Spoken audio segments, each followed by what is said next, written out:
so many times. It's Right. a 70th anniversary, for frick's sake. This felt like a fresh take. Good morning and welcome to a special edition of Tentacle Quill. Tuesday, we went Yes. to see the preview of Godzilla Minus One. the new Toho film. Yes. And normally we talk Yeah. about books, and we're going to continue mostly to talk about books. But what we really talk about is how to write. This one made a real good impression on us. I'm a huge Godzilla fan, and there's a lot of good writers writing about kaijus these And- days.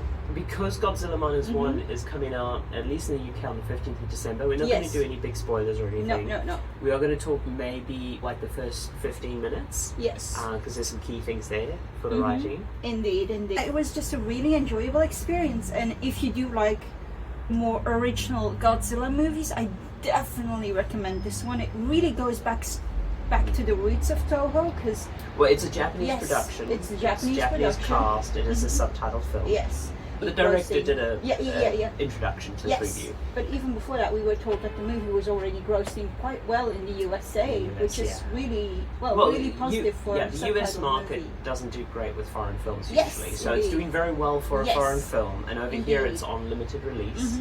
First thing, so we're seeing this at IMAX, and the first thing the director says is like, Godzilla's practically life-size, and he starts talking about the feet, and you're just like thinking about your like feet pics, and I'm like, what? Oh, Godzilla's feet in HD. Yeah. Okay, but to the writing. Yes, to the writing. What Toho movies really do well with Godzilla is they focus on the human aspect.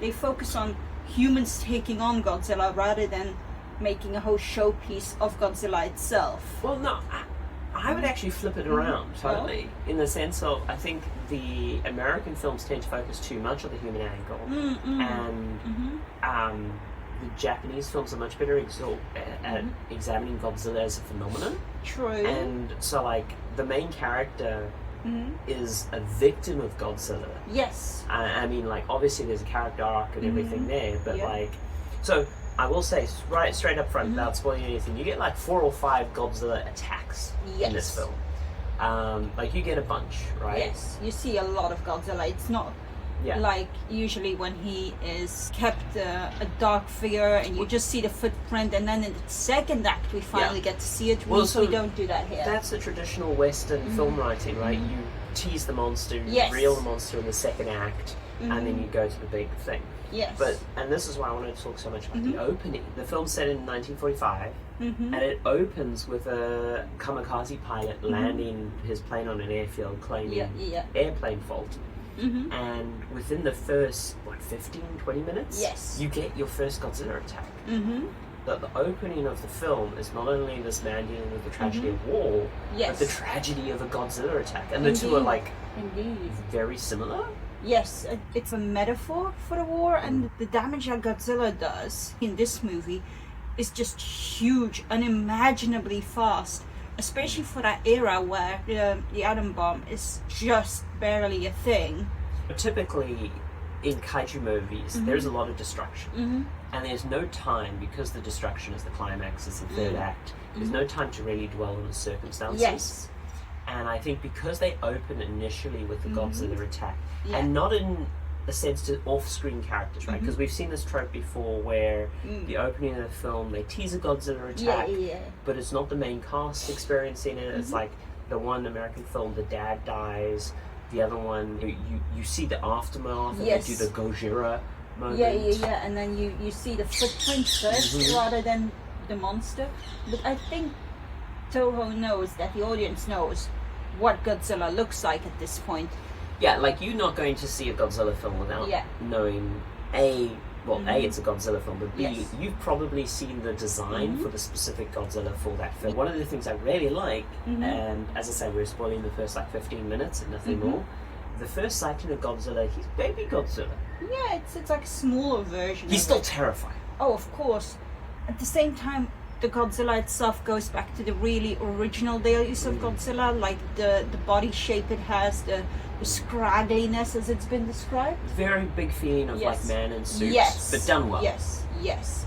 And he kind of loses that lizardy feeling that a lot of the American movies added. Yeah, way more mysterious, prehistoric, and way less Komodo dragon. It's more towards the dinosaur side of things rather than dragon things. He's a thick boy. He's a thick boy. But that makes sense because Godzilla is an oceanic being as well, so it does a lot of swimming. From a writing perspective, we get this opening, this attack, this this very rich narrative of this kamikaze pilot who's failed to go through. And then he's immediately confronted with the horror and the destruction of this Godzilla attack. Indeed. And he has this moment where he could have fired on Godzilla, right? Yes. And that's kind of like the defining setup for the film. Like that's the writer's promise to the audience of this character's clearly going to see Godzilla again. Like there's no doubt in your mind. We know this. But currently he's dealing with the aftermath of this unbelievable attack. Yeah, and also the aftermath of the war. It's not just you've survived this war, but you've also gone through all of this unimaginable craziness, and then, oh yeah, Godzilla attacked. Oh, okay. And now you're going back, and it's like, there's no hero's welcome. He's got the shame of the... so he's hiding that. Yes. But then he's also got the unbelievability of the Godzilla attack. So he's bearing this, like, all on his own. Because this is also... in the world of this movie, Godzilla is not a known entity. So he is of mythos. He's of mythos, not of nuclear creation. Yeah, it's kind of like if the Point Pleasant Mothman turned out to be real and just started appearing in the entire United States. But yeah, I do like, as I say, how in this film, without spoiling anything, the characters have very strong agency and they do strive against Godzilla. Indeed. Even when you haven't seen Godzilla on film for a while, it's the characters dealing with the fallout of Godzilla. Indeed, that is a big thing because there's just so much ravage left behind, and there's no, because of their position in the war, there is no help coming. They just have to rebuild by themselves. They just have to it's sort it out. 100% a Godzilla film, not a war film. Even though the war is the background, and the war is a good background for it, right? Because everyone is armed, everyone's familiar with destruction. Everyone's It's still in an era of military technology where everything's close and personal. Like you're not going to be doing like cruise missiles or anything. Or drone attacks. That's also a thing because the level of weaponry they have available is very different to what they would have in a modern setting. So they have to be more inventive with what they do with it, and they get really inventive, and it's really cool to see. Yeah, because it's a 70th celebration. They do some nice callbacks. Japan's got this history of like audio dramas, and there's a scene in the film, without spoiling anything, where during one of the attacks you basically see like the radio guys like reporting on the active attack, and it's beautiful. It's like you can hear, because it's that radio voice, and you can hear like it just... If you had gone back and you had bought like a 1950s, 1960s Godzilla audio drama in Japan, it's like, oh, this is what I would be listening to. The fact that they kept the roots, but they didn't add the silliness of the later Toho movies. But they did like lean into, I mean, obviously as weebs we see them as like anime tropes, but they're obviously just general Japanese fiction writing tropes of, they've got the kid character, they've got the doc, they've got like the grizzled captain, and then obviously they've got the sad boy protagonist. Oh god, yes, sad boy protagonist. He's a lovely character. He's a really well written one as well. I'm 100% on his side the whole way through the film. Yes. Like, I'm not like, oh, you're a sad boy, kind of. He's also got reasons to be a sad boy. It's not like the divorced dad energy from American movies where there's so much divorced dad energy. The dad is just like, oh yeah, I'm picking up my kids. Writing trope? I have no idea. It's like, oh, a divorced dad has to go pick up his kids. Like, this is not how it is in here. I will say the female characters are definitely supporting female characters.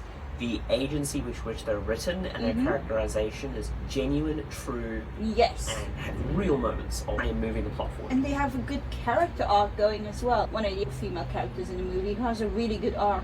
Yeah. So I'm really the writing, happy with that. The writing for the destruction and things like Godzilla's heat ray, the director comes from a VFX background. And we're talking about the script and the writing here. Obviously, when you're writing for a visual medium, so much of it is your storyboarding, right? Because of course, if you can get away with no words and do it purely visually in that medium, it's usually better. That doesn't mean it wasn't written. It just means that it was written as stage direction. Yes. The scale was really well done, especially in Marvel movies. You can lose track of the scale of a thing. Like it's all huge. It's all world side, and in this one, it's really well preserved. The camera is always grounded. There's never a floating camera. Yes, indeed. The sense of scale is always maintained very well. Indeed. One of the things that's set up in that first Godzilla attack that is reoccurring throughout the movie is when Godzilla appears, deep sea fish die. Yes, indeed. And they come it's up clearly like a radiation thing, but seeing those fish bob up to the top of the water becomes almost like the orchestral music that you hear where you're like, oh, and they pulled out some classic music. Oh, it was so good. It was really, really nice. And like the classic Godzilla Toho music, you know, that all comes out at the appropriate moments. Yep. And bloopers. Okay. Yes. Technical faults. We're back. We're back. But I'm just going to be holding the camera because our tripod ran out of battery. Rude of it. But But yes, as a writer, I would definitely take home with me the sense of scale of Godzilla, which is a very good thing to keep in mind. The devastation is just so huge. And also the personal relationship between the monster and a main character. Not in the way of like, oh, he knows this, he's been following it, and he's been the mad scientist who's been trying to prove it exists, but in the way of, oh shit, we've encountered this before, kind of thing. The way I'd phrase that is Godzilla as a disaster phenomenon. Yes. Rather than Godzilla as a sci-fi monster to be discovered. Indeed. Like, the character's relationship with Godzilla is one of experiencing the fallout of Godzilla. Yes, indeed. And dealing with their loved ones in their world being destroyed. Yes. Rather than aliens. Yes, especially during such a tumultuous time already. If you want to read about good kaijus, I definitely recommend Scalzi's Kaiju Preservation Society. It's a very nice poppy book, and it just does a lot of good work. The kaiju become a kind of natural phenomenon in it, which is what I like about it. What is your takeaway? Focus on what you want to tell as a story. Focus on where your roots are and what you want to preserve of that. Write a good story to begin with. I drill down into something even more practical. What is the opening offer of this film? And again, I don't want to spoil anything for anyone, but the opening offer of this film is the terror of going to war, facing the horrors of war. Yes. This kamikaze pilot basically chickening out. Yes, right? Indeed. That's a complex question because is kamikaze even a good decision? Of course. That's a question about like the value of human life, which in the face of disaster is always a good question. Yeah. And it's personally grounded in this character, core question, and then through the lens of Godzilla and through some very clever lines that I don't want to repeat because again I don't want to spoil the whole film. Yeah. But if you go see it, I challenge you to find the lines I'm talking about. It talks about the value of life and how to face these fears, and is it justifiable, for example, when you're facing war and Godzilla, to sacrifice a human life in order to save? There's also a lot of forgiveness in the movie. There's a lot of guilt in the movie. It's just so well written. It's beautiful but brutal.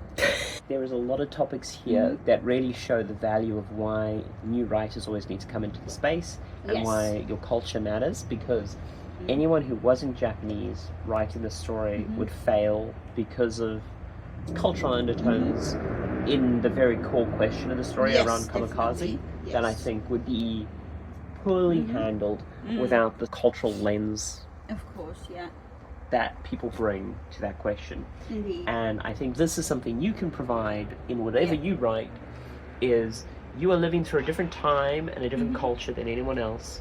And so even though you're examining the same old story, because Godzilla's been done how many times? Many times. It's right? a 70th anniversary, for frick's sake. This felt like a fresh take. It did. It really did. A lot of the original Toho movies also go back to like the inventiveness, the science, and this also did that, which is such a nice way of seeing it. There was a point in the movie where I was really worried that Japanese nationalism and rearmament and military stuff would come to the fore. Then there was a few carefully well-put lines that clearly conveyed, oh no, this is not the message we're telling. They very clearly put a stamp and was like, no, that's not the thing we're doing. The thing we're doing is questioning a lot of cultural beliefs and a lot of personal views. We're not answering them. No. Like, we are providing some answers, like we're providing some opinions. But it's a genuine exploration. And I thought that was really interesting. No, I absolutely loved it, honestly. So, Godzilla Minus One. Yeah, definitely go see it. I might go see it again. Yeah. No, it's fair, bit of a jank recording setup this time. Let us know. Yeah. Hopefully we edit it. I mean, you can probably tell I'm sick. Yeah. Which is why the fuck am I on a cold balcony? I'm not sure. But anyway, this was Tentacle Quill Al Fresco. Al Fresco.